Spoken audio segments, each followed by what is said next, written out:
Good evening, ladies and gentlemen. May we have your attention, please? Good evening and welcome to our celebration for the class of 2006 into the State of Oregon Sports Hall of Fame. The Oregon Sports Hall of Fame is blessed with many supporters that support along with great leadership, and they have enabled the Hall to grow and become a strong and distinguished organization in this state. And anyone who follows sports in the state of Oregon can be proud of this Hall of Fame. And I would like to introduce the man that currently provides the leadership for this dynamic institution. So please welcome the president of the Oregon Sports Hall of Fame, Mr. Chuck Richards. Chuck, please.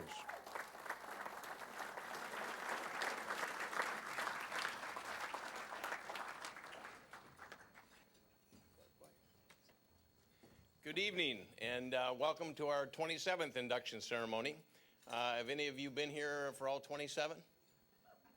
There's probably a few. No, I don't see any hands. Well, close. Bill's been here for almost probably 28 or so. But welcome.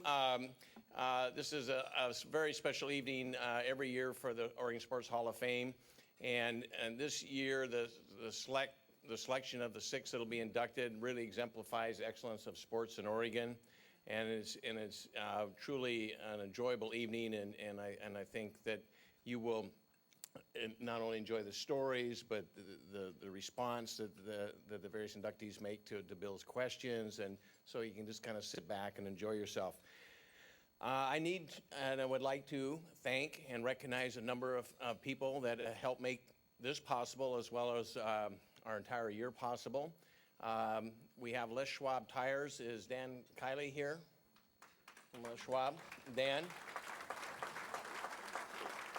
Les Schwab has helped the Oregon Sports Hall of Fame for many years, as well as sports in Oregon in a lot of different ways, high school sports, et cetera, and thank you very much.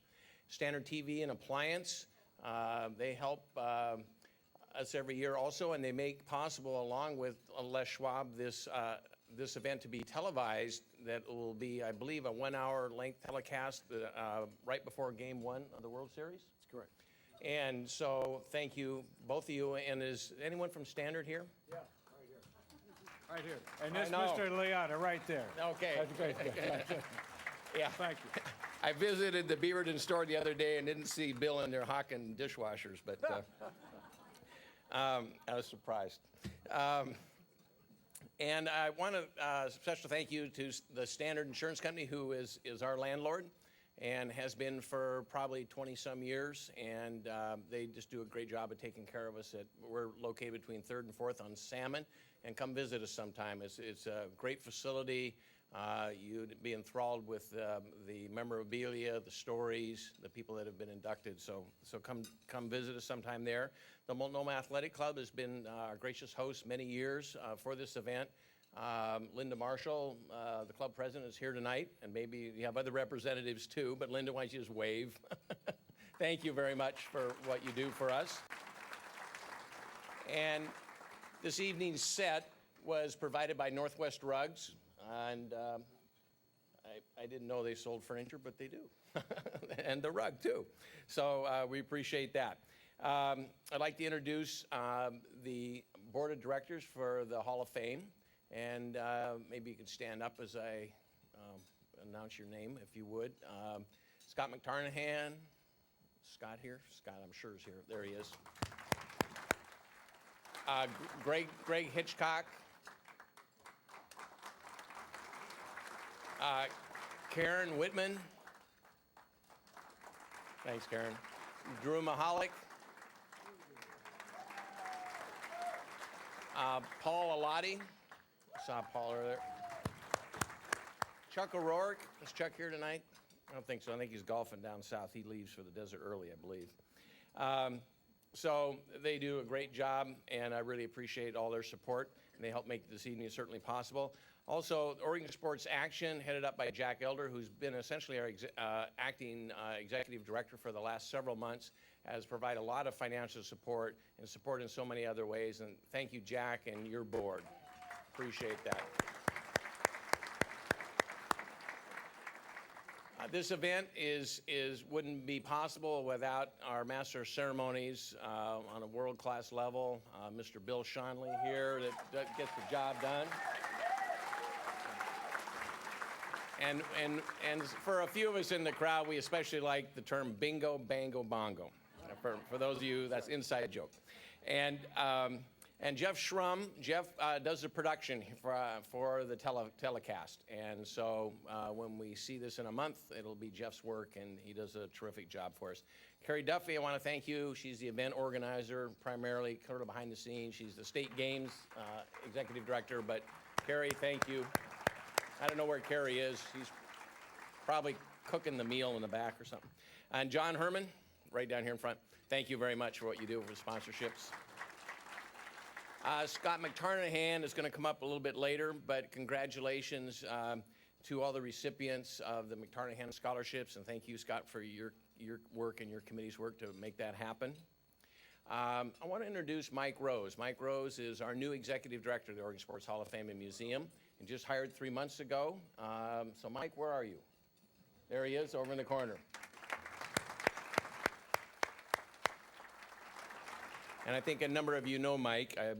He, I believe, grew up in the Portland area. I'm not sure I've got that right, but I know he's a duck. That's what he's always a duck, he said. Oh, yeah. Anybody from Oklahoma here? No. And then I would, with special note, Drew Mahalik stood up and waved his hand a minute ago, but Drew is executive director of the Oregon Sports Authority. And I just want to say that because of Drew's efforts, March Madness returns to Oregon in 2008. And that's pretty neat.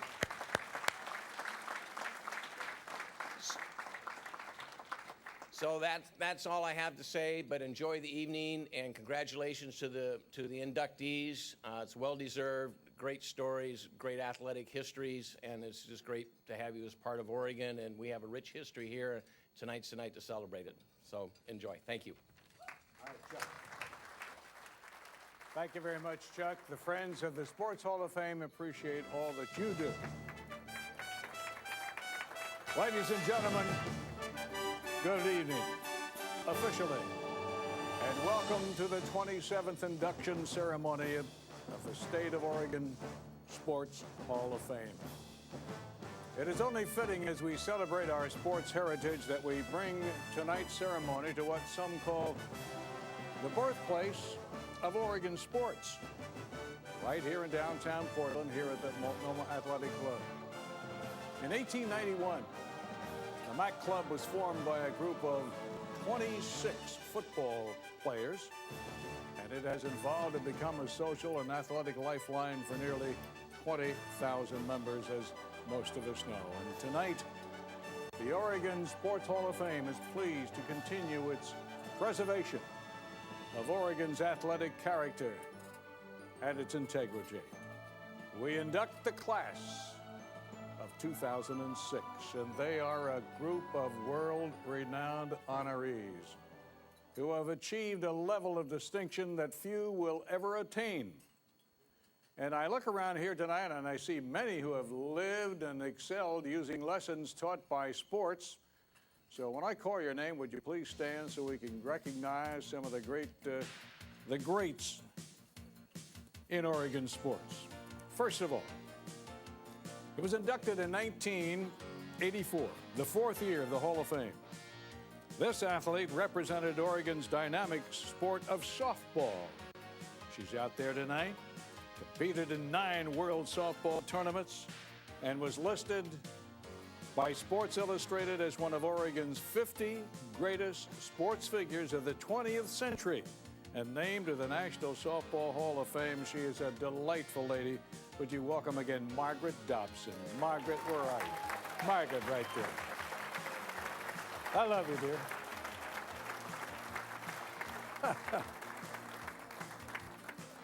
An Oregon baseball legend, 1999 coaching inductee. Retired from coaching after 20 years as head coach at Portland State University. And after his 39th year of coaching baseball, he never had a losing season at PSU. Compiling 630 wins, his lengthy career also included 19 years at Portland High Schools, Cleveland 14 years, Wilson 5 years. And since 1975, 35 Portland State players have signed professional baseball contracts. One guy was a guy by the name of Dale Murphy, who is with us tonight, but Jack Dunn, would you please stand? Jack Dunn, right there.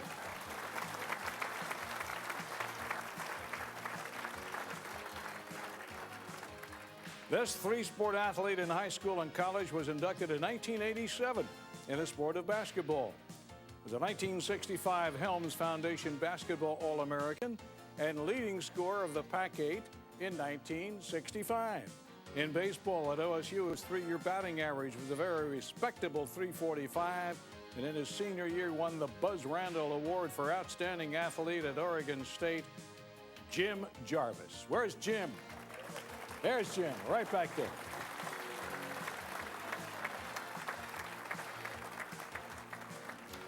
Multi-sport athlete, inducted in 2002.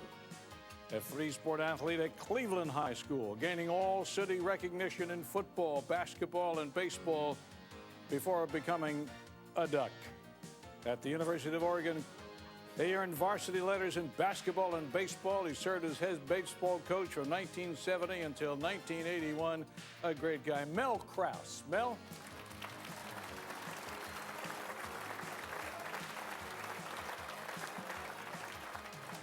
And one more, and then we'll have more later. This guy was into fitness before it was cool. Before it was cool. I think you know who I'm talking about. 1991 inductee for special contribution to sports, started as a weight training and fitness guru, if you will, an instructor here at the Multnomah Club back in 1937. He pioneered weight training for women, led early bird exercise and telescope for 18 years on KGW TV Channel 8, and telescope for 18 years on Channel 8 again, and had a huge impact on Oregon's physical condition. They got a building, a section of the Mac Club named for this guy.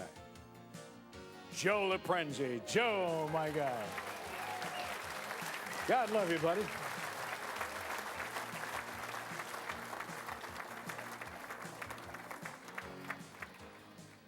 Of course, for those already enshrined in the Hall of Fame, they remember the excitement that our 6 inductees share tonight.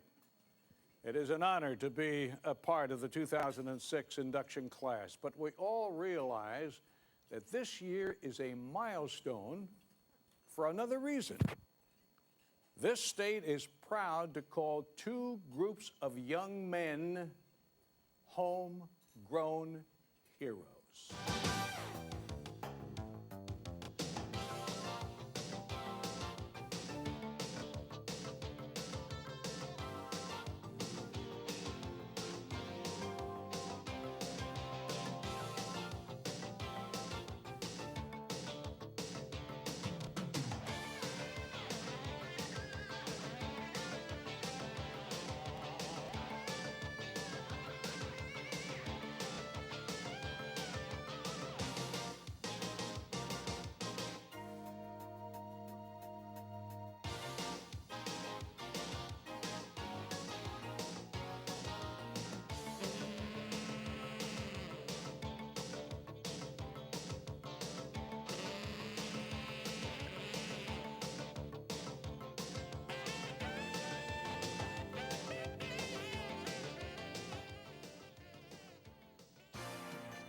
Ladies and gentlemen, would you welcome one of the best Little League baseball teams in the world?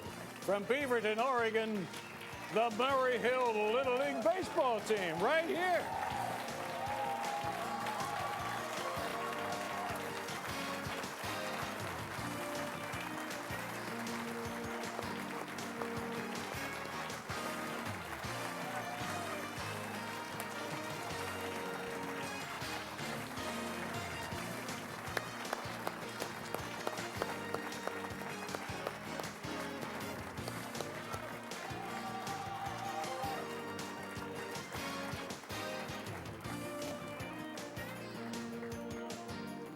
Wow, how about that, huh?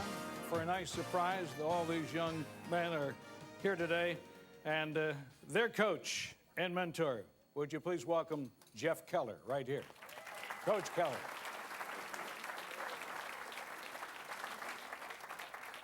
Describe your feelings, Jeff, throughout the year about this team. You must have witnessed a great amount of growth in each young man, both on the field and off. There's no doubt. I think they helped me grow, though, a lot, though, too. The experiences that we all shared together this year, we were together for about 11 weeks, every day, 4, 5, 6 hours a day in the beginning, and then 24 hours a day for the last 5 or 6 weeks as we traveled all around the country. I hope that they take away from this that they believe in themselves and that they can accomplish anything they want to. You opened with a 6-1 loss to New England, a club back there. Then 2 days later, you handed Louisiana a 9-1 loss, and the first of 2 late inning wins, and you went on and on. It was Was it hard motivating the team throughout that tough time period? No, it really wasn't. It was an incredible feeling when we first put this team together back in June. And looking at the makeup of the 12 kids on his team, I knew that there was something special there. And as we continued to practice, and even before we played our first game, I knew that these guys, they were very, very self-motivated. They worked harder than any team I've ever coached before. Throughout all the success, the team seemed to cope with the massive amounts of attention so well. And they're only 12 and 13 years of age, for heaven's sakes. How did they take all of this? I think in the beginning it was a little overwhelming, especially back once we got to Williamsport, because these guys were like rock stars. I'm not kidding you guys. It was first couple times we walked out of the Grove, which is a secured area for the kids and the coaches and Little League people. We'd walk out and there'd be 15, 20, 30 people there just mob them looking for autographs. And I don't know about you guys, but I've never seen too many 12 and 13-year-old kids get mobbed like that for autographs. And I think in the beginning it was probably a little overwhelming, but after just 3 or 4 days, they were like I said, they were better at dealing with the media than I probably was. So, let me talk to a couple of kids. How did you handle all of this, young fella, and what is your name? I'm Trevor Nix, and it was pretty overwhelming, like Coach said, you know, all the autographs and everything. You just had to focus and remember what we were there for and go out and try to win baseball games. And that you did. Very good, son. In the national title game, you fellas really handled yourselves so well. Explain that. And what is your name? Well, my name's Tom Matisoff, and we just played just like any other game from district to Williamsport, and we just had to focus in the very beginning and just handle ourselves all through the game. And even though we lost, we're tied for 3rd place in the world, so we don't feel bad at all. Yes, sir. I grant you. All right, kids, come on. Jeff, one final question for you. This summer, of course, is going to be remembered by these young men for the rest of their lives. There's no doubt about that. A fantastic achievement for these special few. What do you hope sports gives them through the rest of their lives? well, I think probably the biggest thing that I hope for is that they walk away from this believing in themselves. They accomplish some things that very few kids are ever going to get a chance to accomplish and or experience. And the friendships that they've made, that we've all made, the time that we spent together, I hope that that's the thing they take away from the most, is the friendships and the memories. Winning and losing, we always had a saying, we're going to win with class and we're going to lose with class. And these guys embodied that all the way through this whole summer. I hope they take away the friendships and the importance of what they accomplished together as a group, these 12 boys, because nobody can ever take that away from them. Ladies and gentlemen, the Maryhill baseball team, you did us proud. Go back over there and sit and enjoy the rest of the ceremonies. Thank you, Coach Jeff. Thank you, kids.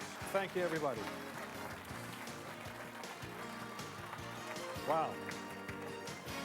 That is so nice to have them here. You got to get your autographs now, folks, because someday you're going to see them in the major leagues or whatever endeavor in life might prevail for them, or even before that. Get this, even before that, you could see them winning a national collegiate title like the Oregon State Beavers. Sorry I can't be there this evening to be part of the induction ceremony. I'd like to congratulate all those that will be inducted into the State of Oregon Hall of Fame this evening. I know it's a tremendous honor, something I take great pride in of coming from Oregon myself and being an Oregonian and having this wonderful opportunity down here at Oregon State University to coach the baseball team. You know, I know everybody had that opportunity to follow that run we had this season in 2006, but there's a lot of work that goes into that from the time these guys start playing Little League, and I believe that Murray Hill Little League is sitting out there right now, and boy, I tell you what, you guys are all champions, every one of you. I tell you, what a great opportunity it was for me and our ball club to watch you guys. You truly exemplified what it means to go out and play for the love of the game. Your sportsmanship, your hustle, your determination was something that inspired all of us, and back here having the opportunity to watch you guys really got my heart going a little bit. I'm looking forward to someday hopefully having some of you guys wearing that black and orange down here, and we'll get that championship. But you're certainly champions in our mind. You are tremendous representatives of Oregon and the Pacific Northwest, and you're truly what we look for in student athletes down here. I know you guys had a great time. I know it had to be a little bit disappointing because you wanted to win the whole thing, but you are champions. You're champions in every way, and you are why we play the game of baseball, why we participate in athletics, and what sports should all be about. Like I said, being from Oregon makes it really, really special for me to have the opportunity and the honor to coach down here. I know that some of the people going in tonight, especially Paul Valini's group, the championship club back from the 60s, are you know, something that we can all be proud of.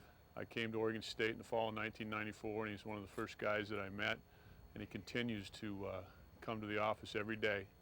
Gets in here about 10 in the morning, and we wake him up about 10:30. So Paul, if you're sleeping out there right now, you got a big deal going on tonight. So you're going to have to get to the stage, and you're going to have to get them going. You're going to have to rah-rah them a little bit. But I would like to say a special congratulations to you and your team and everybody out there that's going to be inducted this evening. I wish I could be there. We have a dinner at the President's house tonight to honor that 2006 National Championship Club, and it happened to be on the same evening, so I couldn't be present. But you know, there's a lot of things in athletics that drive us to be a champion, and some of them are on the field and some of them are off the field.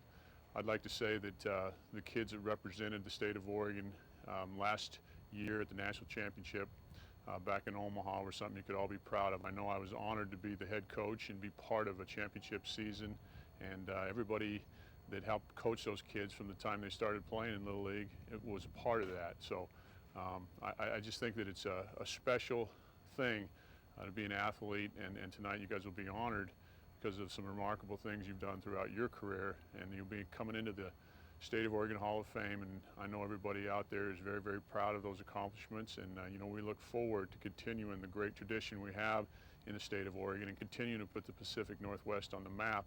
We need everybody out there to continue to help in every way they can, continue to get athletics recognition here in the state of Oregon, and you know, we are part of that recognition. I think that it's someplace that doesn't get the kind of publicity that some other parts of the country get in all occasions, but you know, it was fun to be part of that, and it's going to be fun tonight for everybody going into the hall. I would like to congratulate you again, and from everybody at Oregon State University, we hope you have a great evening. Good night.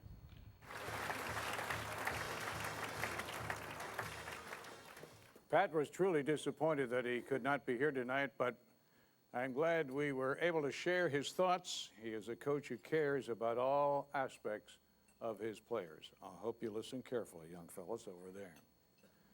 One of the endeavors of the Oregon Sports Hall of Fame is proud to be a part of is the recognition and awarding of scholarships to Oregon high school student athletes. Each of our scholar athletes will receive $2,000 to be used at an Oregon college or university, and tonight we are proud to be awarding 6 scholarships again this year. And the McTarnahan family has generously underwritten our scholarships, and we so thank them. So, ladies and gentlemen,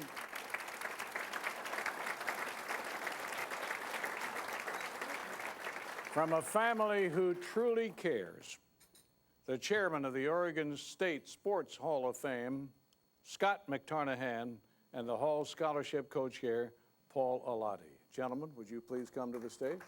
Paul, and Scott.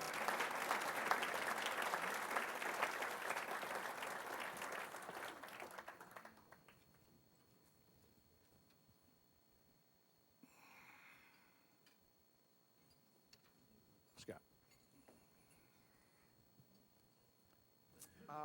There's another member of the scholarship committee in attendance tonight that I would like to join us here, Charlie DiGregorio. Come on, Charlie. Pay your dues, buddy.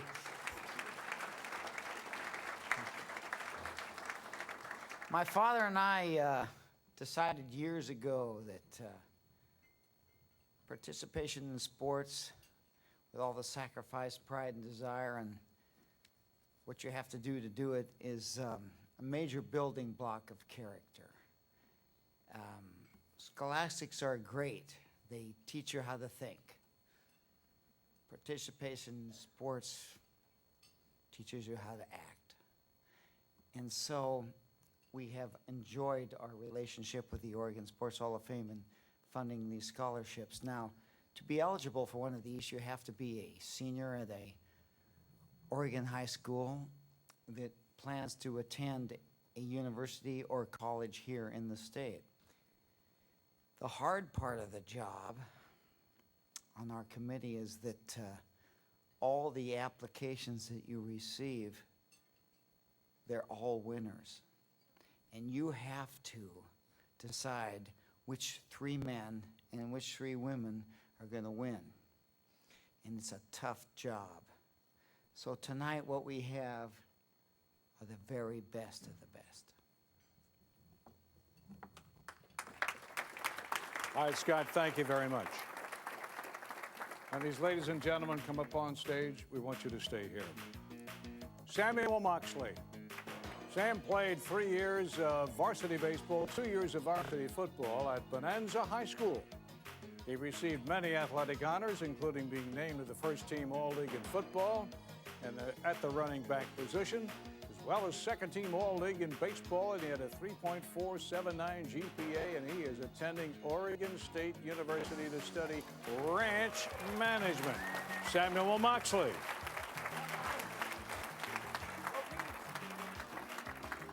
Christopher Stemke. Christopher played 4 years of varsity soccer and track and 3 years of varsity wrestling at Burns High School.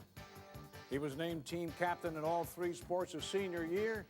He maintained a 4-point GPA while taking many advanced placement and honors classes. He is active in his community, working as a youth soccer referee and participating and mentoring in programs and other volunteer programs. He is attending the Oregon Institute of Technology. Christopher Stemke.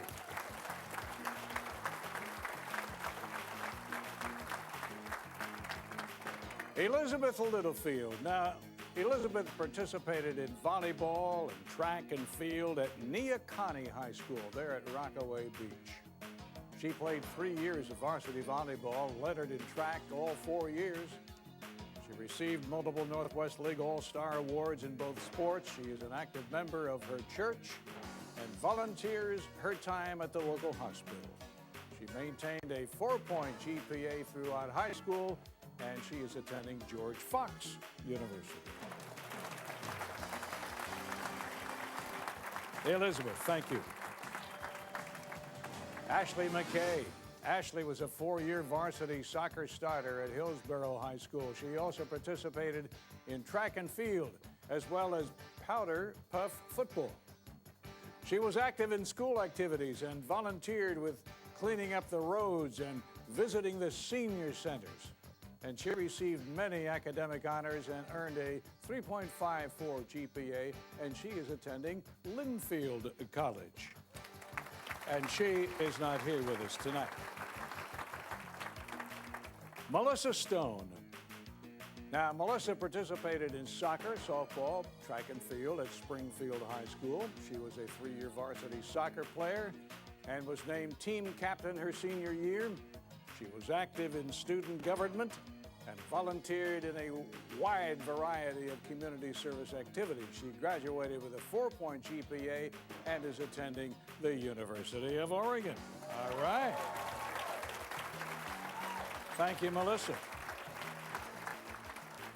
JT Vetter. JT ran 4 years of varsity cross country and varsity track and field at Bandon High School.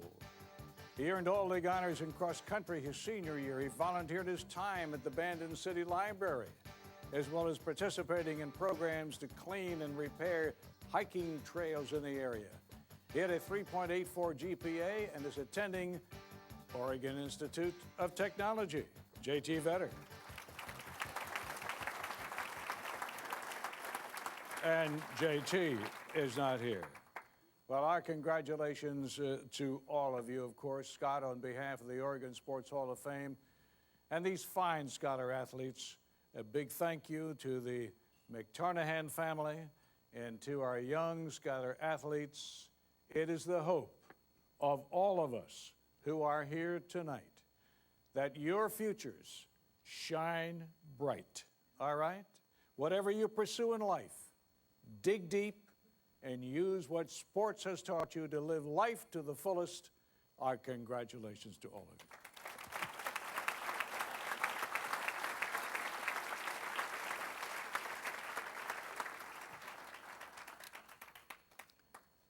And again, we would like to thank the 2006 Scholarship Committee for all of their efforts, and the committee members, of course, Mr. Pittman, Mr. DiGregorio, Paul Alati, and of course, Scott McTarnahan. I see, Scott, you got your dad's ring on from the Hall of Fame, right? Yes. And I've got mine. And I've got mine. Right there. Mac McTarnahan. Well, it's time to look back and remember some more folks that were champions and honorees over the years. So when I call your name, would you please stand? Inducted in 1982 for coaching, played guard at Oregon State University from 1940 to 1942, served in the Navy, returned to assist Slatskill until 1965 when he became head basketball coach. And you're going to see him up on stage with me in a little while, Mr. Paul Valenti. Right there.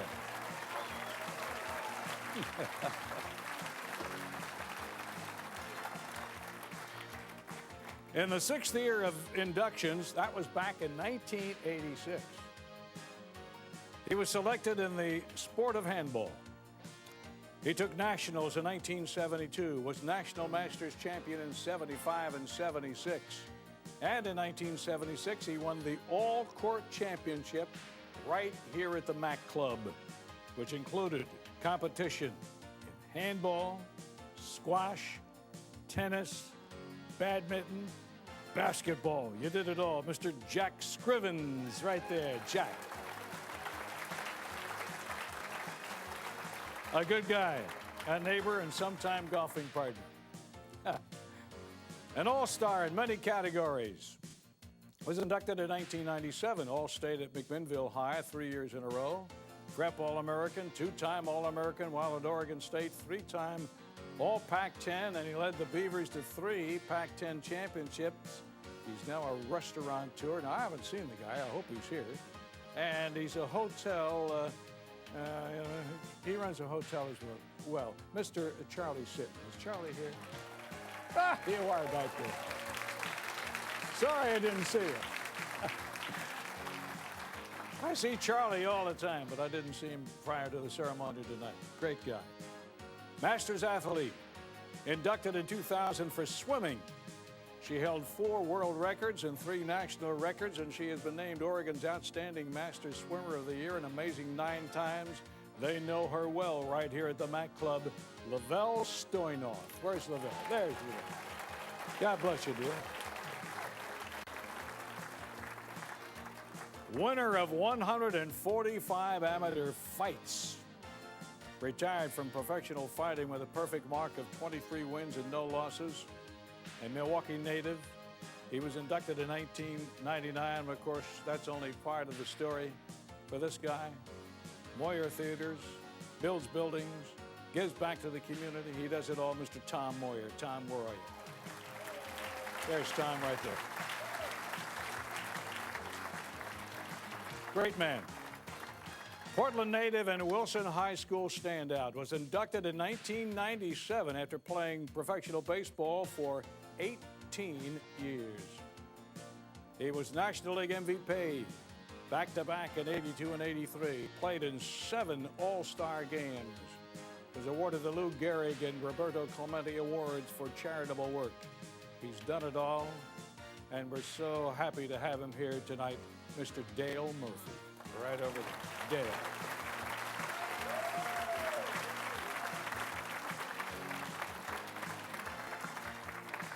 Well, it's great to see you all here tonight.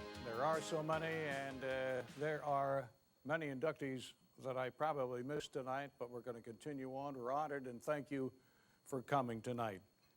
Now, some of you know this, but in case you don't, I'm going to tell you right now again, and then you can tell your friends. We're pleased to share that KPTV PDX 49 has agreed to air our evening tonight exclusive sports special, just like we did a year ago. 1 hour before Game 1 of the World Series. That's next month, a Saturday afternoon, October 21st, beginning at 3:30 in the afternoon. It's going to be good for a good chance for everybody to learn more about the State of Oregon Sports Hall of Fame, and better yet, plan a visit to the museum soon. Get the bright idea to hold your event next when you can. Go downtown, see the facility, or that perfect party at the museum at 3rd and Salmon in downtown Portland. Rental rates for this unique venue are easily affordable. All you have to do is call them for a quote. And now, my friends, wherever you may be, it's time right now. It's time to induct the 27th class into the Oregon State Sports Hall of Fame.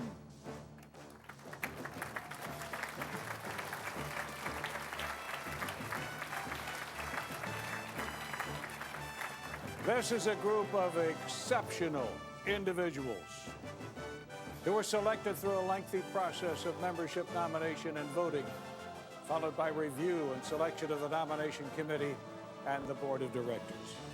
They are a unique group of honorees, to say the least, who hold their Oregon roots dearly and have earned their place in sports among Oregon's finest. So we begin. Our first inductee. For over 35 years, this broadcasting icon delivered the day's sports, announced the games, caught the fish all over the Northwest. He played golf, and you might think, what a dream job. And he's going to answer, you're darn right it was.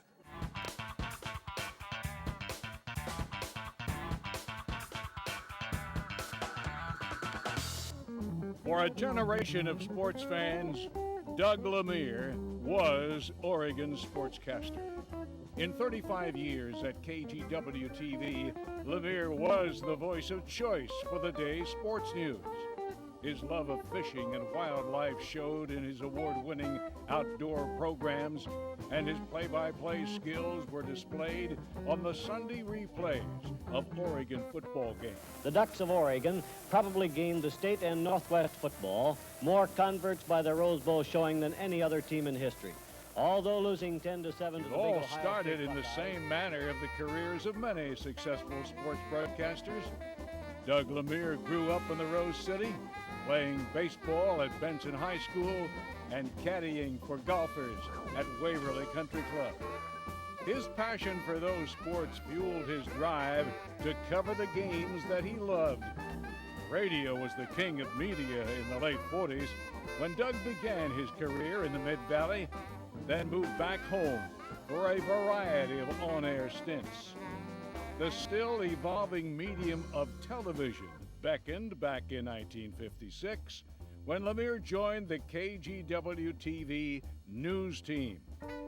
Doug Lemire, Richard Ross, Ivan Scott, and Jack Capel became Portland's first newscast of record, destination viewing for nightly news watchers. Throughout his career, Doug enjoyed interviewing celebrities from the sports world who visited the state of Oregon.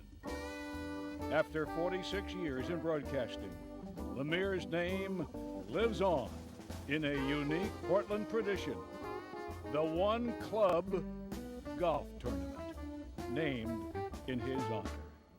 A living legend of Oregon broadcasting, Doug Lemire. All right, here he is.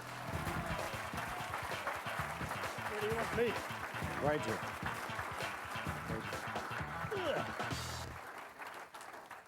Oh my goodness! I can't believe I'm doing this. I'm going to interview. gonna ask I'm going to for a- interview you, huh? I'm going to ask for a raise if I get a job. Doug Lemire, ladies and gentlemen, it's been a long time in coming, and I'm so happy that you're here tonight. How did it all get started in broadcasting for you? What tweaked it for you? Well, actually, I don't know where to start. I was on an aircraft carrier during World War II, and because we lost 1,100 men, I was interviewed when I got home, and on the interview, I talked to Art Kirkham, and I went to the University of Portland. And sometime when I was going to the University of Portland, I got to thinking, that's a good way to make a living. Just sit down and talk. Yeah, and you can do that, I know. Yeah. So I decided I was going to try to do it. I got turned down at Washington State. I had a 2.74 at the University of Portland, and you had to have a 2.75 at Wazoo, and they said no. Oof. Okay, so I went to Lewis and Clark for a term to study languages and things like that. And then I got into a school, Columbia Broadcasting School, and from there I went down to Albany and was put a FM station on the air. And while I was there, the sports guy, Hal Byer, he moved to Salem, take a job there, and they asked me if I wanted to do the sports. And I said, sure. Well, I had never done any play-by-play or anything, and Byer helped me. And he said, the first time we're going to do a football game, he said, the first thing going to happen to you is they're going to kick it off, and you're going to wonder where all those guys came from. And he was right. There were only 22 guys there, and you're going, wow. The station manager had been an ex-sportscaster, and he sat down and listened to the game, and he kept notes. And when I got to work on Monday, he walked in the office, the sales office, and he looked at me and he says, you stink. He handed me 4 pages of notes of what I'd done wrong. Well, for a while I wondered what was the matter with me, and then a few months later I wondered what was the matter with him. But we persevered. I went over to Corvallis from Albany and ran the satellite station over there. And my wife and I were from Portland. And we just wanted to come back, so we came back to Portland without a job. And I went around to the different stations and applied for jobs. And I got a job at KPOJ first, then KGW Radio, part-time weekend. And then I went over to Vancouver and I got a job doing the football games of Hudson's Bay High School.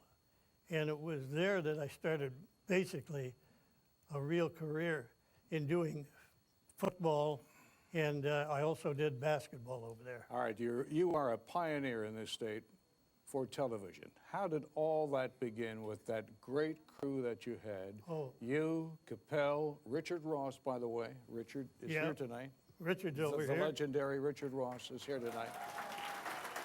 It's so nice to see Richard. Tom McCall and Ivan Scott. How was that all put together by Mrs. Bull? Ivan Smith. it Ivan was. Smith, excuse me. And Tom McCall. Well, that's being with that group was unreal. None of us were as successful as we were to become, but we worked together well. Richard and I, in all the years we worked together, we had one argument. We cleared the newsroom when it happened. but that's the only time we had an argument about something that I wanted to do and he didn't want me to do. And I went ahead and did it. No kidding. Then we had an argument. But anyway, working with those guys was so much fun.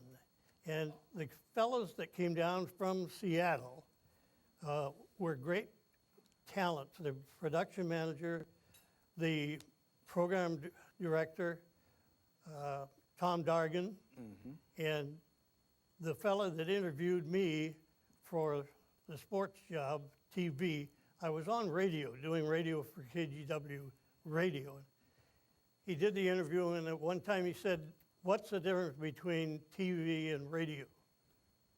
I said, "Keep your mouth shut."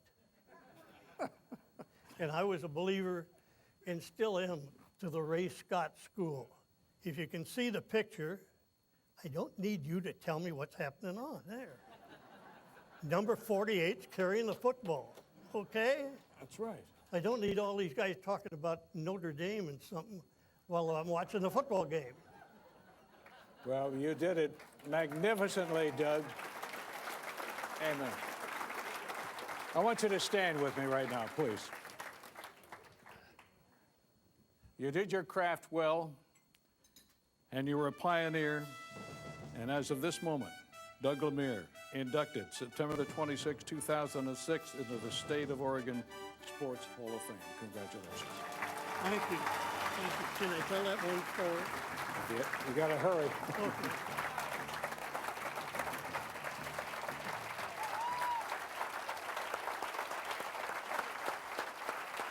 He told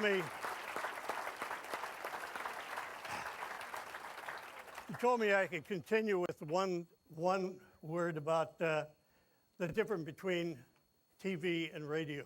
Radio was a lot more fun. That's right. When I got my job over at Vancouver, I was working in the woods, bucking and falling in the woods and working in a shingle mill.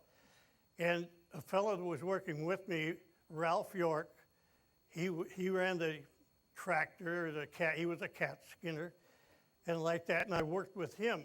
And when I was over there, after the first game I did, my dad told me, "Boy, Ralph's really impressed. He heard you on the air." I said, "Really?" And he said, "Yeah." So the next game we did, right before the half, I'm doing the play-by-play, and I said, "Substitution at the right end, Ralph York's coming in." My dad looks at me and like that. About 2 plays later, I took Ralph out of the game. I went to work the next Monday, and Ralph says, "You can't do that. That's against the law."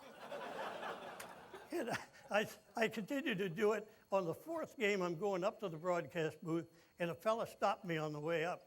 He says, "You do the games up here, don't you?" And I said, "Yeah." He said, "Well, I've been listening to you all the time." And he says, "Who is this Ralph York?" I told him about it, but that was fun. You couldn't do that on TV. Not at all. Congratulations, Doug.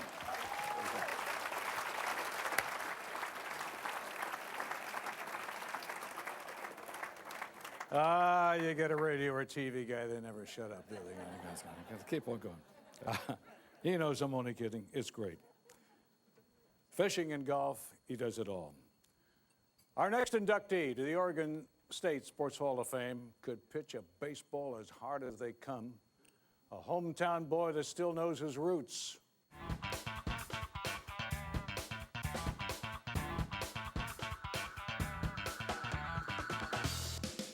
No pitcher in the history of Portland High School baseball ever threw a baseball harder than Wayne Twitchell.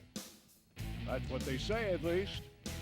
After 3 years at Wilson High School, Twitchell was spotted by Bill White, the same scout who discovered the legendary Dale Murphy.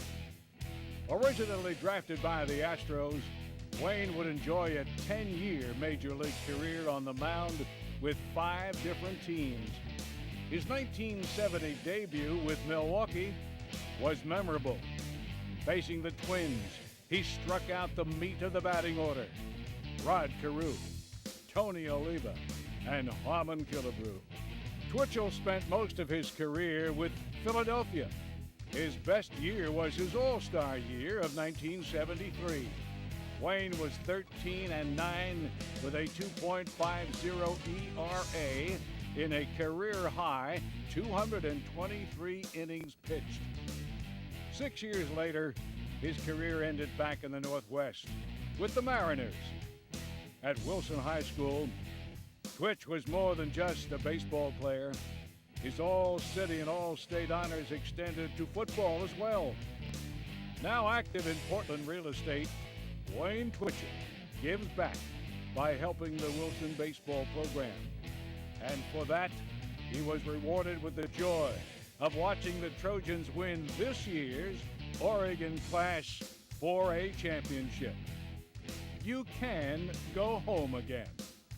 From local hero to major leaguer to community leader, Wayne Twitchell can still bring it on. Wayne Twitchell, right here.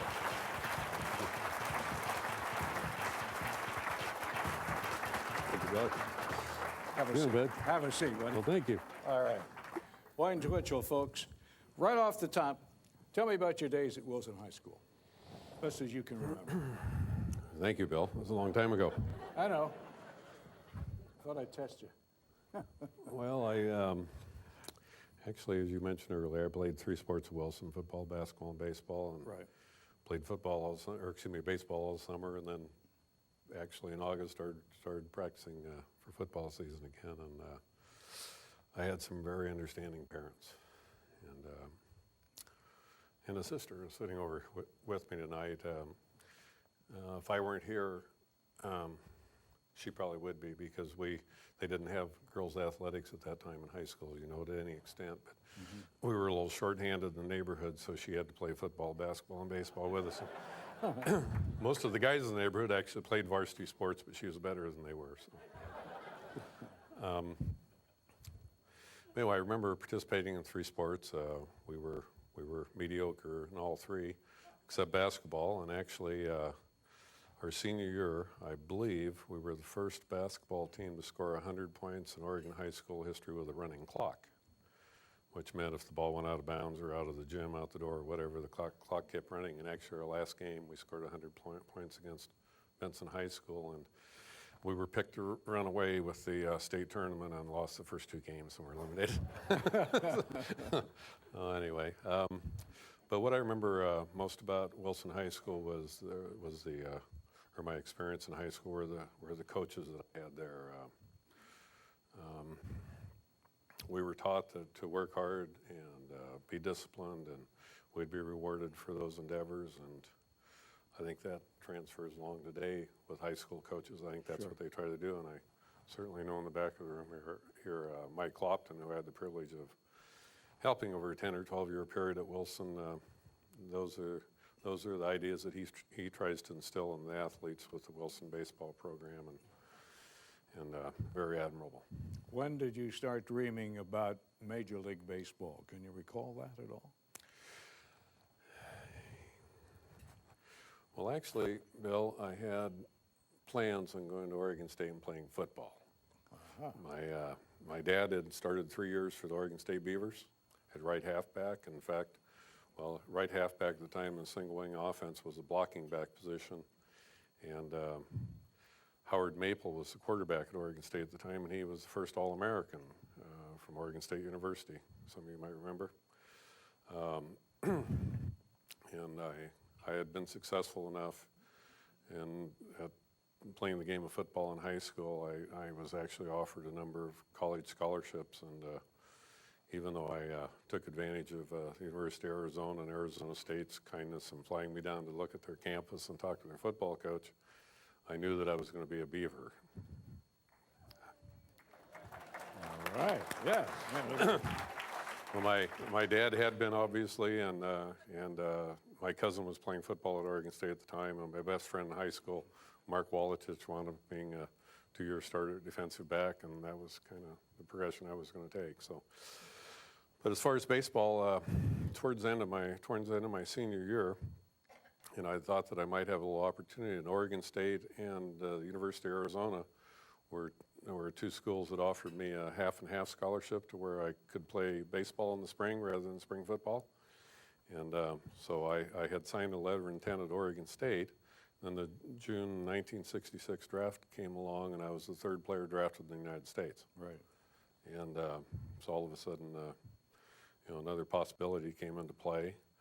I talked with my dad at length about this opportunity, and he left the decision up to me. However, he told me that since knee injuries were historical in our family, he had one and actually ended his football career his senior year at Oregon State, and that I was kind of tall and angular, and he said, you might want to think about this. And so he said, if you think you have a future in baseball someday, you might want to forego the football opportunity. And so I did, and a couple weeks went by, and the scout that was involved in drafting me showed up at the house again and asked me if I made up my mind, and I told him I'd sign.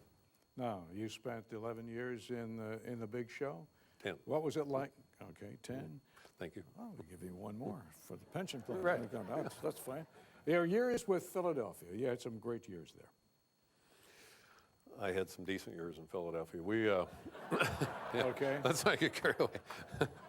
I played against some really great ball I players. know you did, yeah.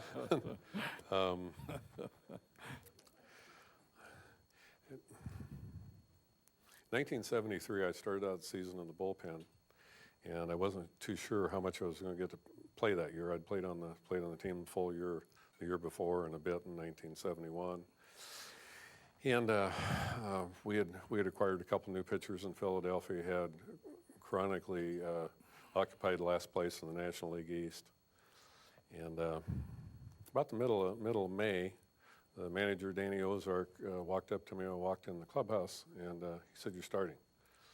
And number one, I was surprised, and number two, we were playing the Cincinnati Reds. And if you remember them in the 70s, they were Not too a bad. bit of a challenge. Yes. And so anyway, I got a chance to go out and pitch, and actually I was fairly successful. I pitched 7+ innings on a couple runs, and so I garnered another chance by doing that. At the All-Star break, I was 7-3, and I think my ERA was about 2.20 or something like that. And Sparky Anderson of the Reds had remembered that game, and he selected me to pitch in the All-Star game for him. And I came back and pitched the rest of the season. About this time, actually, in September, a few days earlier than this maybe, we were playing in Wrigley Field, and I was struggling to try to pick up a 14th win for the season. And Billy Williams, about the seventh inning, hit a ground ball down the first base line. The game was tied 1-1 or 2-2 or something. I went over to cover first base, as pitchers are required to do, and the first baseman bobbled the ball. The ball was hit right down the line. Our first baseman picked it up and threw it back over the top of the bag in foul territory, so I had to stop to catch the ball, play first baseman. And Billy Williams slid head first, hit me with his shoulder in the side of my knee, and actually broke my knee off of the knee joint sideways. And I immediately tried to get back up, but in doing so, I looked down and I saw my foot was broken off at a 30-degree angle, and I realized I probably wasn't going to be pitching anymore that day. And, well, I spent the remainder of that year in the hospital, and had a cast on my leg from my hip down to my toes for 18 or 19 weeks. My wife probably know, because I'm sure it was a pain for her at the time. But anyway, and it was kind of a long winter, because I wasn't sure, I'd ever have a chance to play again. And I really, that was my life at the time. And but fortunately I was. Dr. Slocum in Eugene, Oregon actually performed the surgery on me, and he was world renowned at the time. And he gave me some real good advice, and advice I still remember today. And as far as recovery from this knee surgery, he said, if you do what I tell you to do, you'll probably be able to play again. If you don't, you'll never walk normal again. So I obviously listened to him, but I was able to pitch for another 7 years after that. You did a great job. You're a credit to your community and to your state. Rise with me, Twitch, Yes, if you would, absolutely. please.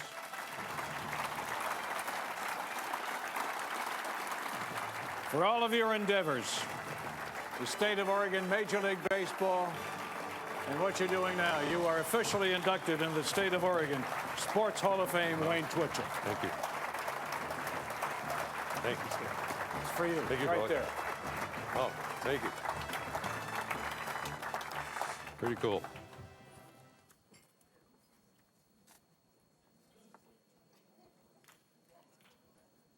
Next, we go back to the 60s and 70s when sports regularly put PSU in the national spotlight.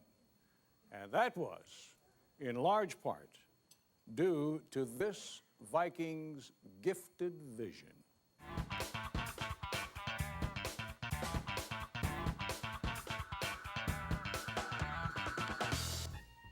An eye for excellence is what has always separated Roy Love from his peers. Proud of his Portland roots, the retired administrator is still a strong advocate for high school sports in the Rose City. He's a hometown boy, you know. Love played baseball at Cleveland High School and Portland State, but immediately turned to coaching and teaching following graduation. Roy's baseball coaching skills quickly reaped rewards. Portland State finished second in the nation in 1962 and won the Division II West Coast Championship 5 years later. After coaching Viking baseball, football, and golf teams, Love began the first of 2 tours as athletic director, beginning in 1975. It was in that role that Roy may have done his best work. Despite working with limited resources, Love was responsible for hiring the most successful group of coaches in PSU history. Mouse Davis, Don Reed, and Pokey Allen in football, Jack Dunn, baseball, Jeff Mozaki, volleyball, Terry Mariani, softball, Marlon Gran, wrestling, and Greg Bruce in basketball. Those Viking teams set the standard for victories, school records, playoff appearances, national championships. He was known for his ability to spot talented athletes, sometimes just from a chance get-together, and envision their role in PSU athletic success. Roy Love was instrumental in improving scheduling opportunities for Viking teams by helping create 6 different college athletic conferences. Retirement is a relative phrase, you know, when it comes to Roy. He continues to boost Portland area high school athletics with his work on the PIL Hall of Fame and the renewal of the PIL Football Jamboree. Roy Love, a Hall of Famer. Roy Love, right here.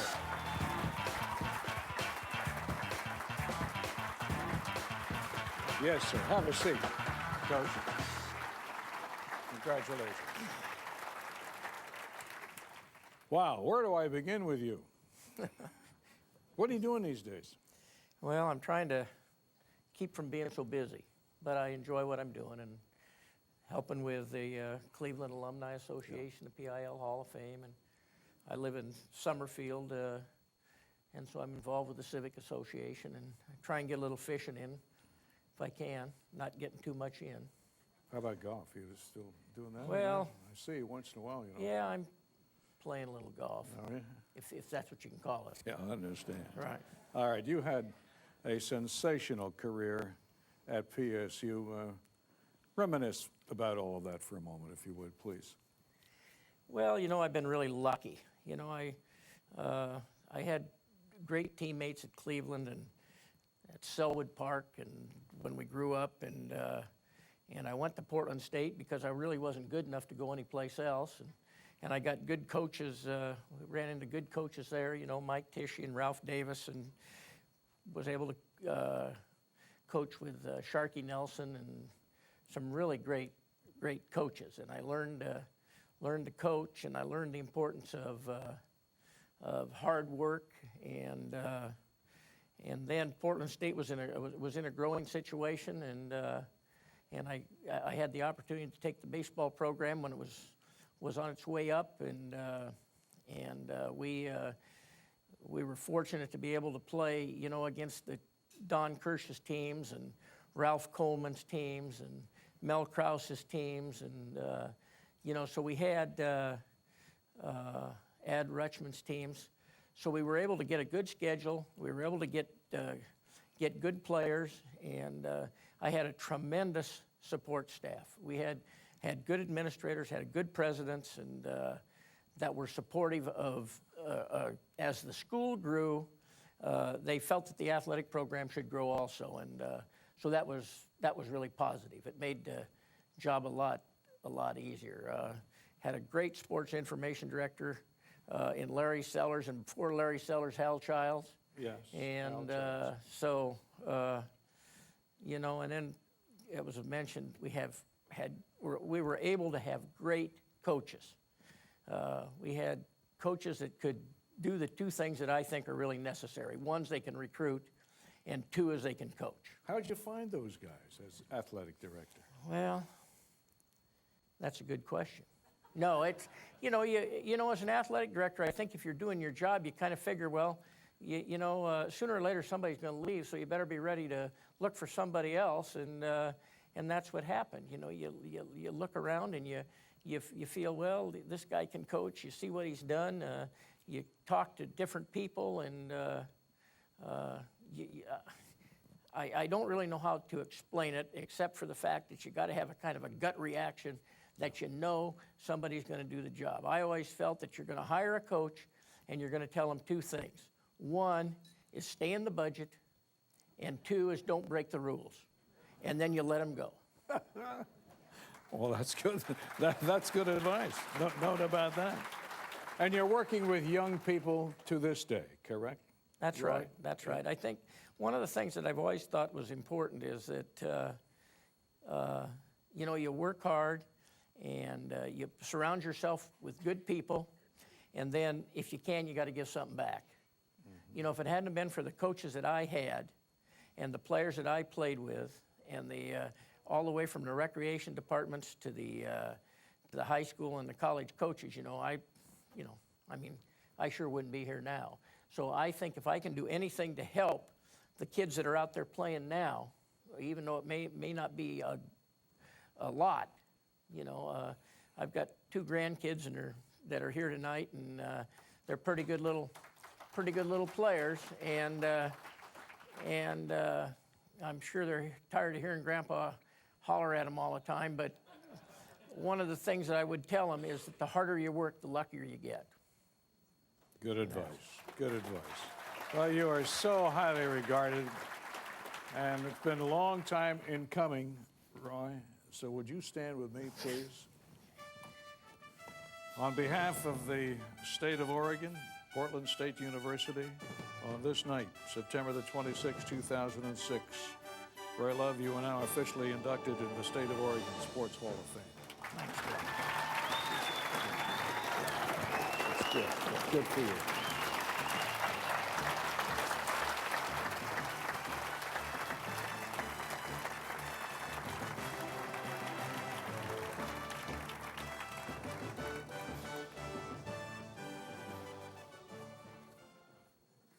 A new coach, no experience. And a no-go-to player, usually not a formula for success if you don't have those two. But this Beavers team gelled into a sweet success story, and it's still in the record books.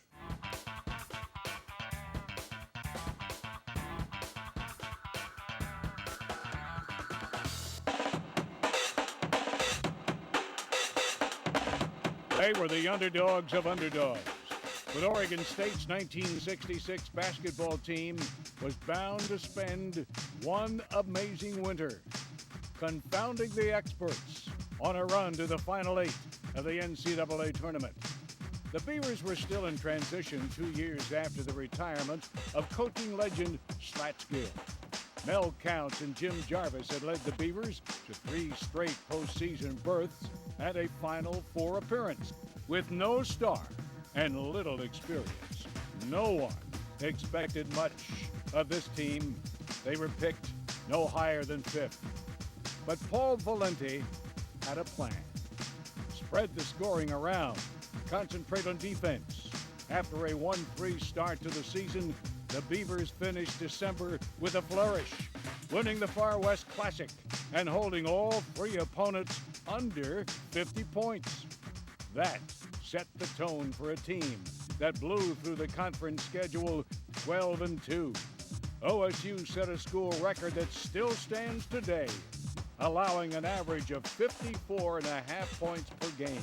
Sophomore Loy Peterson emerged as the leading scorer at 13 per game.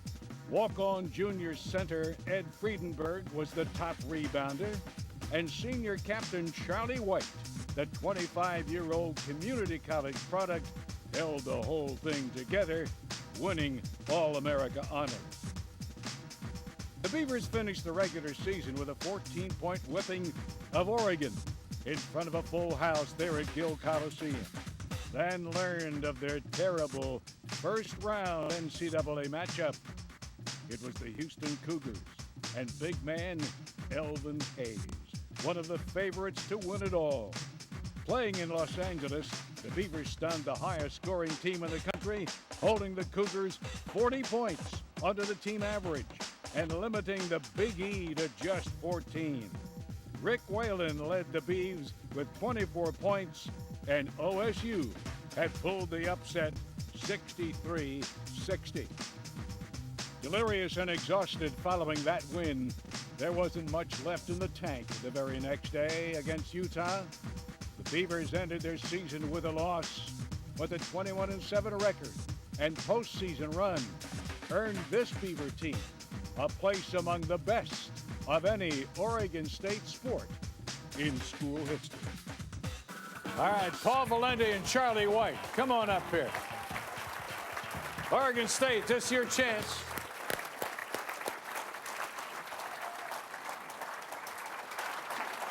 Come on up here, Hello Coach. there, Billy. Yes, sir. How you doing, Have Billy? a seat right there. Charlie. Thank you. Have a seat right there, please. Thank you. Ah, yes. Okay, Billy. You have anything else to do, folks? Mr. Valenti can talk forever. All right. Congratulations. And in all seriousness, you had a game plan back then. You had a vision. What was it about this team? Well, Bill, we got started, and we lost Mel, and Jim Jarvis played in my first year, and we ended up 4th place in the conference. And gosh almighty, we look around, and we didn't have that dominant person like our 60-61 team, say, with Big Johnson and like Mel Counts and Swede Hal Brook, We didn't have that kind of guy. We had a walk-on center. A walk-on center from Coos Bay. Ed Fredenberg. Okay. And then he played the year before. Then we had Charlie. All right. Charlie White. 2 years or 2.5 years in the Army. Played the first year for us. We ended up with Jarvis was playing. We lost Jarvis, so we start this 65-66 team season with those kind of guys. And then we had Scotty Eaton, who played for Slats. Played quite a bit, didn't start. Good athlete, quick, strong, tough son of a buck. And then we had Rick Whalen. Favorite, that's the favorite. I know. Okay. Rick Whalen, who played for Slats some too. Started some games, didn't play a lot. Good shooter. Yeah. But 6'2" as a guard, great basketball feel. And then we had a sophomore by the name of Loy Peterson with great talent. Great talent. But he was a sophomore still. And Charlie took care of him. Okay. So I thought, what are we going to do? I said, we can't play into the post. We can't get to that offensive board and get much done there.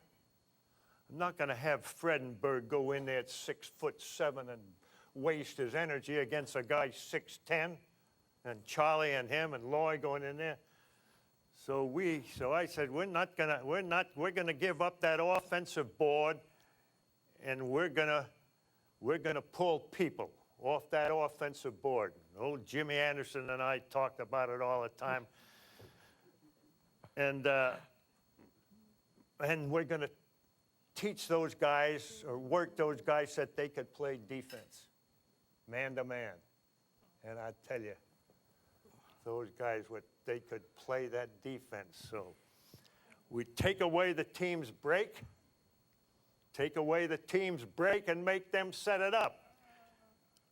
Jeff Reinert, one of our coaches now, he says, yeah, but you didn't have the 35-second clock or whatever that thing is, you know? And I said, we shoot the ball way inside that 35 seconds most of the time. But anyhow, so we got with these guys. These guys could play that defense. Ed Fredenberg, very intelligent, an honor student in engineering. We'd prepare a plan on him to take the 6'10" center or the 6'8" center, and he played him the way we planned it. Never came off to help anybody. He'd just take care of that guy. And it worked. Charlie, a lot of times. What do you remember about that great team and things like that? It's your turn. Well, it was a team effort. They did stress defense, which at the time we didn't mind playing. We had some pretty good athletes on our team. We weren't big, but we had some good athletes on our team. 3 of our guys went on to play professional sports, 2 in football and 1 in basketball. So we had good athletes, but we were a bunch of 6'4", 6'3" guys. But, you know, I think throughout the league, man for man, we could probably match up pretty much with anybody, maybe except at the center position, like Paul said, because most of the other teams had the big 6'8", 6'10" guy. But Ed was a smart player. And we always devised some type of way where Ed would front him, someone from the other side would come from the backside, give him a little help, or, you know, something like that. So I remember it as being a lot of fun. You know, you excited a lot of people, I'll guarantee you. Well, it was that. tough. You had Paul some was great hard. games. Paul was tough, but we had tough but short practices, I remember. They started on time. Okay. Or he'd be yelling, you know. But they start on time, an hour 20 minutes, hour and a half. That was it? We were done. Wow. But we had to get the job done. Now, we didn't get anything done during that time, then, you know, that's a whole nother matter. But, you know, we'd come in and we'd take care of our business, and then we'd go our way. And it was a senior group, too, so a lot of guys, you know, except, as you said, Lloyd being a sophomore. Coach, you were tough, right? No, I don't know, Bill. He was tough, but in a good way. I mean, we knew he had our interest at heart. Hey, you folks excited so many people back then, 65 and 66 OSU basketball, and I want you to stand with me because this is it. This team is going in. And Charlie and Coach Paul, on behalf of all your efforts, inducted September the 26th, 2006, the 1965-66 Oregon State University basketball team and all of its players enshrined in the State of Oregon Hall of Fame. Hey, thank you, Billy. You're welcome. You bet, Billy. And I'd like to say they're all here today. They're all here They're all back here. here. They're all here. Okay. Good for you. Good for you. Back there. That's terrific. Okay, thank you, Billy. You're welcome. See you again.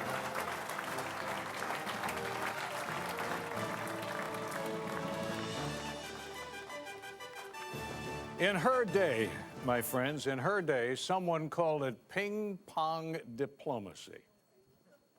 This inductee was all about competing, and table tennis was her passion.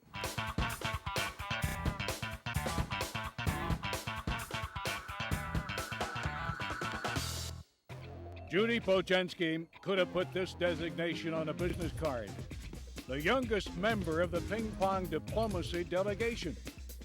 That's how the young woman from Oregon was known following that historic trip to China back in 1971, orchestrated by President Nixon.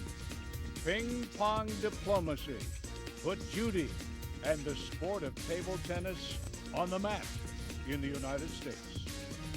Judy was just 15 years old and the national junior champion at the time. Suddenly, everyone wanted to see her play, and Judy was able to elevate her game further, winning national and international titles throughout the decade of the 70s. After being named to the U.S. Table Tennis Hall of Fame, Judy came out of retirement for a turn at Masters competition and appeared in the World Masters Games during the 90s. The woman now known as Judy Horfrost made the sport of her father a life's work. Lou Bochinski brought the love of the game home from the military there in Korea, and Judy learned the game along with the rest of the family as they moved from Arizona to Eugene to Portland. And along the way, Lou sold equipment out of a suitcase and founded a club in downtown Portland known as the Paddle Palace. Now a mail-order house for top quality equipment, the Paddle Palace still nurtures a love for the sport while she enjoys a retirement of tennis, step aerobics, and watching her own son in his own baseball career. She no longer plays competitively, but don't say ping pong around Judy Bochinski Horfrost, an American legend of table tennis.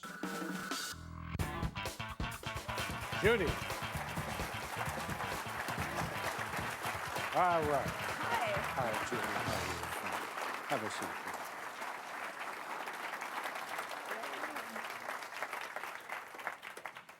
Wow, take yourself back to when you were 15 years of age. Can you do that? I think I can try. All It's right, been a while. good. All right, 15 years of age, a national junior champion at the time, and suddenly everybody wanted to see you play. I suppose I should start and say, why ping pong? Why ping pong? Yeah. Why ping pong for ping pong diplomacy with China? Why was that sport fascinated to you at the time? Oh, and why you did I went on? play? Yeah. Well, actually, the way I got started was my father was interested in the sport, and he played before I ever played, my older brother, and he played. It became a family thing. My brother Michael is here, and the whole family played in a club in Phoenix, Arizona, and it just was something we did. And then you had the opportunity to travel literally all over the world, and you made that famous trip to China. I know you get asked about that all the time, Right. but now you're going to become a member of the State of Oregon Sports Hall of Fame, and this will be there forever. So explain all of Well, I started when I was 11, Yeah. and I immediately had some good success, and I played tournaments. I won the national championship of girls under 12, and kept playing. And actually, the way ping pong diplomacy happened for me was a big sort of a lucky fluke, because I was just at the beginning of my career, and I was actually second alternate for the team, and 2 women dropped out. That year was the last year we were not funded for going to the World Championships in Nagoya, Japan. And my father was a school teacher, decided, well, this was important. I made the team, this is exciting. And we went to the bank, we borrowed some money, and I went off to Nagoya, Japan for the World Championships. And immediately I was thrust into this world of table tennis as a big international sport. In this country, it's not so big. It's not, people say, you play what sport? Ping pong, table tennis, what is that? When I was there, we immediately had a lot of attention. We were asked for autographs and everything. And this was before we were invited to China. During the middle of the World Championships, we got approached by the Chinese team and invited. And of course, we said immediately, we'll go. And 2 days later, we were in China. Wow, what was it like? What was the competition like years ago here in this area for table tennis?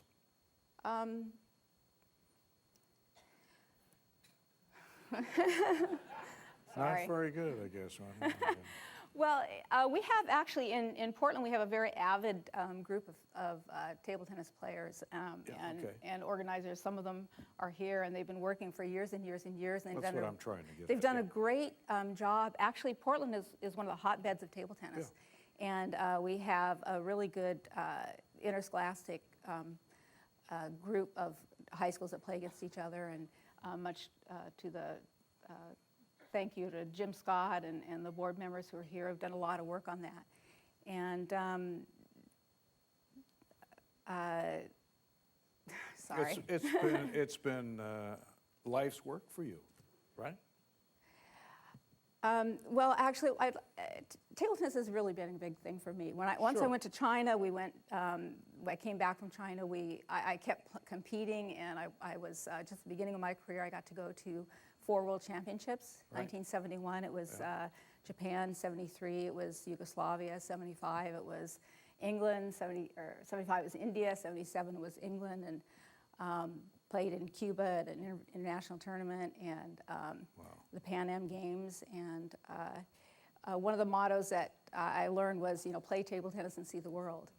And you did. Yes, we did. And if you go, table tennis is actually the #1 participation sport in the world, and over 40 million competitors play. If you go to the Olympic site, I looked that up, and they listed that.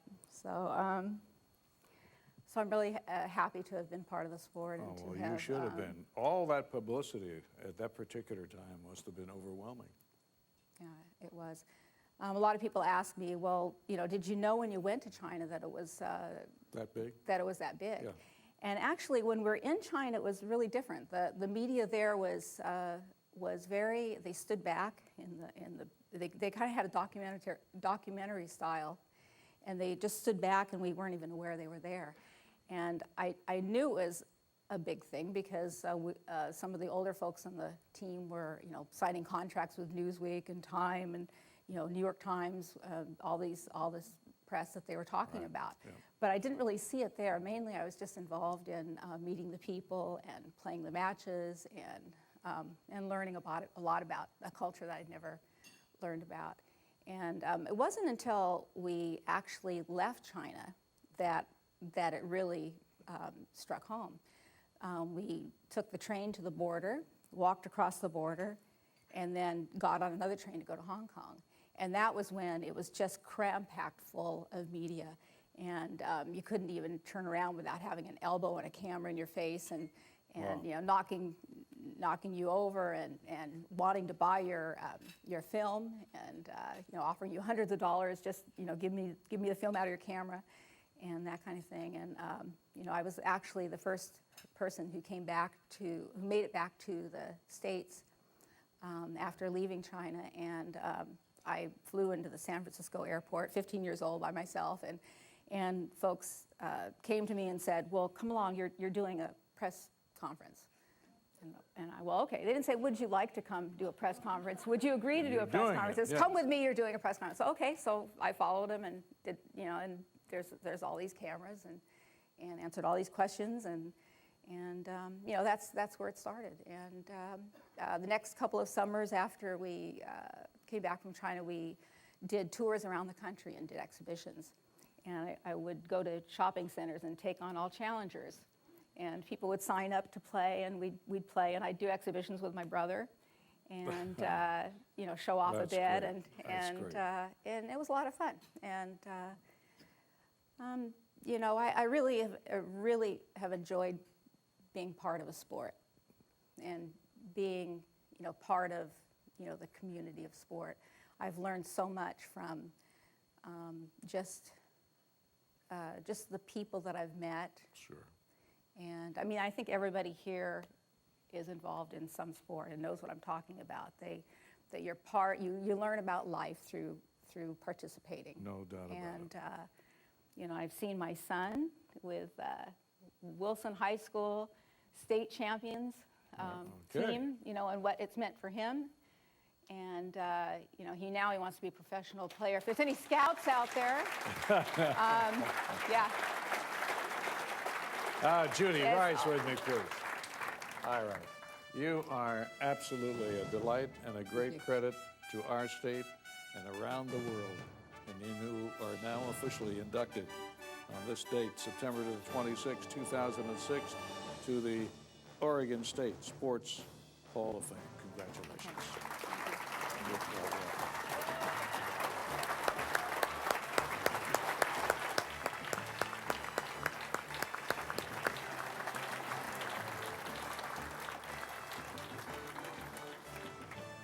Last but not least, tonight, on this wonderful occasion, basketball was his life, and his life spun around Portland and Oregon, which he remained so loyal to.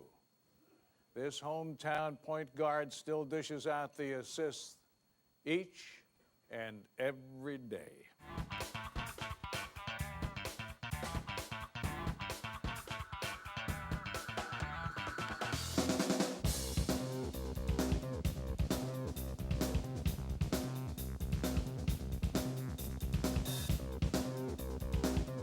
Terrell Brandon is proof that you can go home again.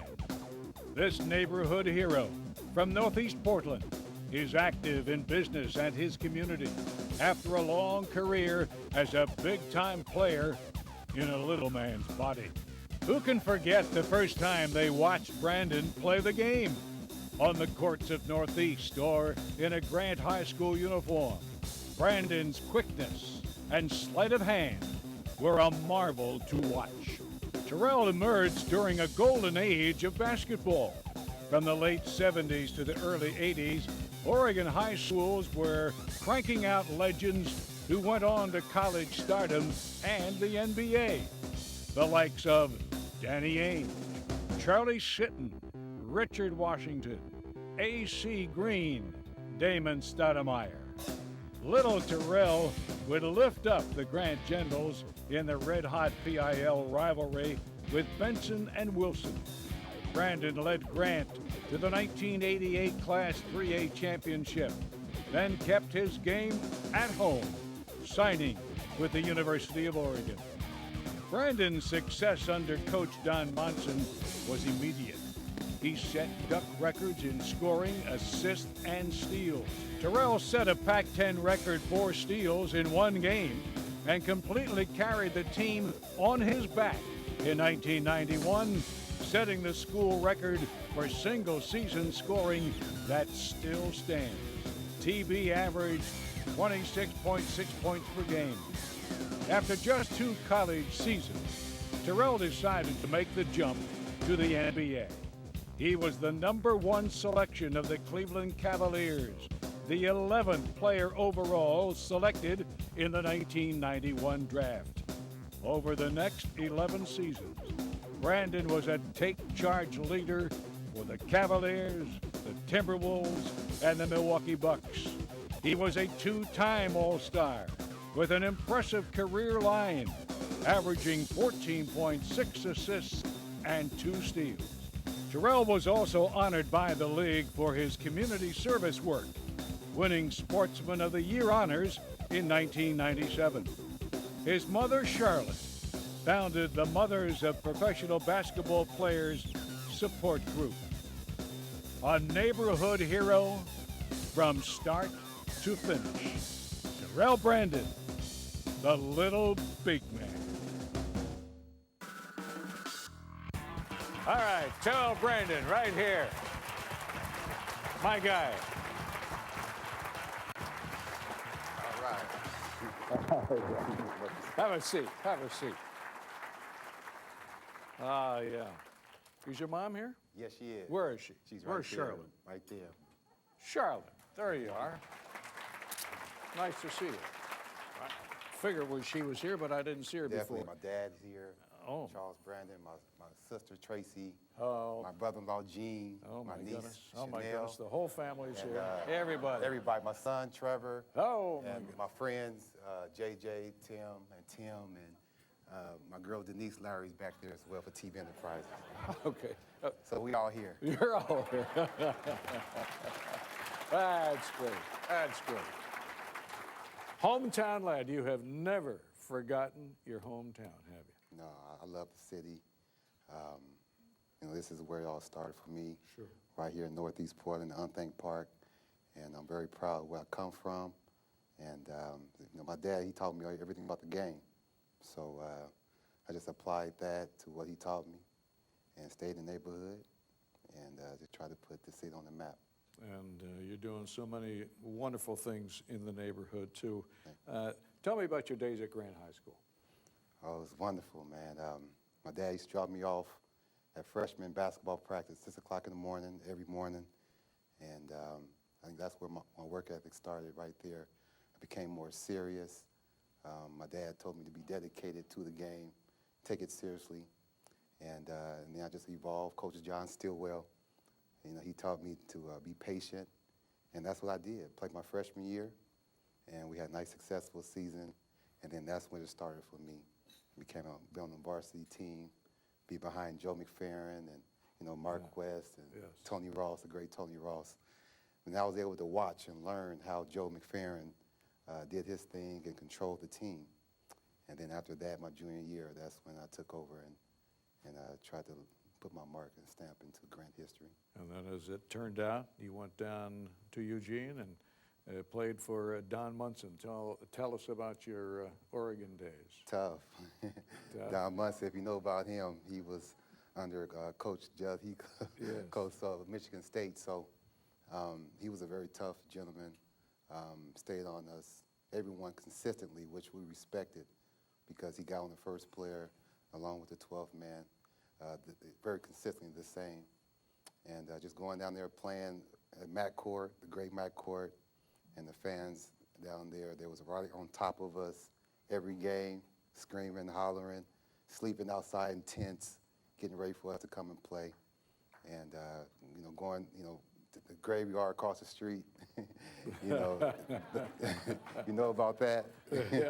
So just the whole mystique of being a Duck and being from Portland and being Oregon grown meant a lot to me. What about the highlight of your college career? Wow. Well, you spent, what, 2 years there, and then you went into the pros. But yes, can you single out any, maybe a game or a situation? I would say the Arizona game. Okay. They were always, Lou Olson's teams are already ranked high. Right. And they came in number 2 in the nation that year. And Coach Munson, he challenged us to come out and play hard and be consistent during the whole game. And that's what we did. We put it on them. And our crowd was, they was there supporting us. And that top scoreboard was shaking and it had the Wildcats intimidated. So I think that helped us out a little bit. Then you had the opportunity to turn professional. What was that like in your thinking process? I'll never forget. The 11th pick of the 1991 NBA draft, the Cavaliers select Terrell Brandon at the University of Oregon. And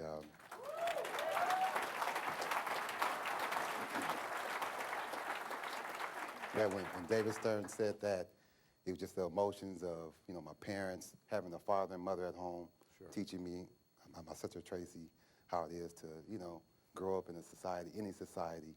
Sure. And then, you know, everybody from the city of Portland who maybe didn't make it, you know, and the pressures of that, it was like I'm taking everybody with me. You know, all of the guys from my neighborhood who used to beat me up, who used to tell me to get up, you know, and keep playing. Times I was at the park and at the local gyms just playing my butt off, you know, and the dreams that they had of making it into the NBA, you know, they weren't able to make it, but they was rooting for me, a homeboy. Yeah. And so once I heard my name, it was the whole neighborhood. I carried the whole neighborhood with me, and then didn't just take the Brandon family, but I wanted to take the whole neighborhood and the whole state of Oregon with me. And that's what hopefully you say I did that. Yes, you did. Yes, you did.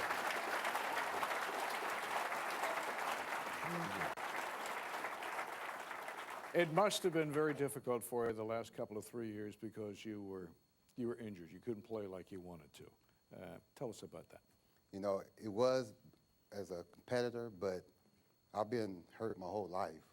So it wasn't anything that I really wasn't adjusted to. My legs were like Forrest Gump when I was a kid. Seriously, I wear corrective boots as a kid because my feet were like this. and it straightened my feet out so I can walk today. And so those things I think about when, sometimes, something is hurting, or, I had 3 surgeries on my left knee, and I have a metal rod in my right leg, and I never complained about anything. My family can tell you I didn't complain. I just rehabbed and got back on the court, and once the doctor said that was it, my father said, "Well done, son. That's it." Yeah. It was easy. And then you came home. Came right back to where it started, with the city of Portland, and I'm not leaving. I'll be here, hopefully, God willing, to the rest of my life, and hopefully I'll die right here in the city of Portland. Well, you are, stand up here with me.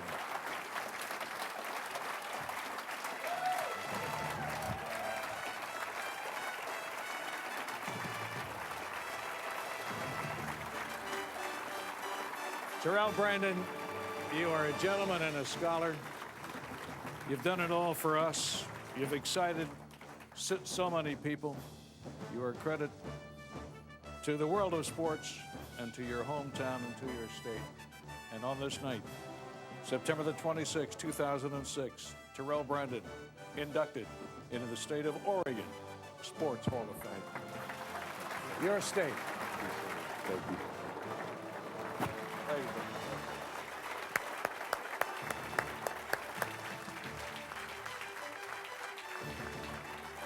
Terrell, would you stay up here?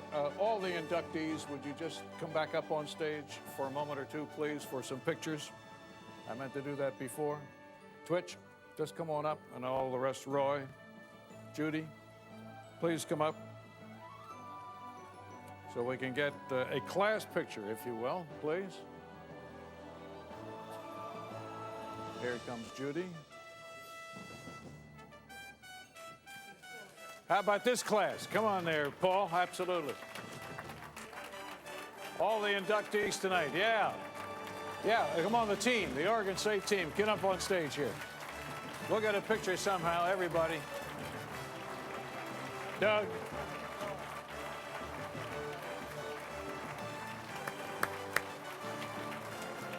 How about that, huh? Come on up, gang.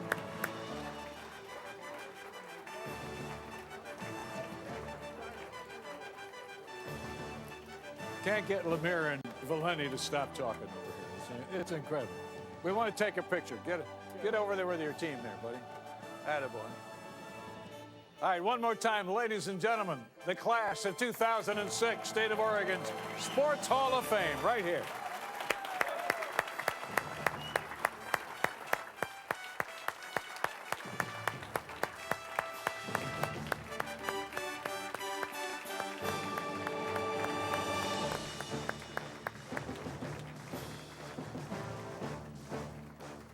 That's terrific. All right, stick around, talk to these folks, get some autographs. Again, congratulations, everybody. You did a terrific job. Another big thanks to you, the folks at Les Schwab Tires, and our good friends at Standard TV and Appliance for their assistance in making tonight happen. And a reminder, October the 21st, 3:30 in the afternoon, check out KPTV PDX 49 for a recap of tonight's ceremony, and be sure, if you can, to visit the Sports Hall of Fame. Give them a call, set up a group function, or bring the family and friends through. Downtown is Southwest 3rd and Salmon. It's a walk you won't soon forget. So that concludes tonight's induction ceremony. Thank you all for coming. Drive home safely, and remember, you've got to make your free throws. Good night, everybody.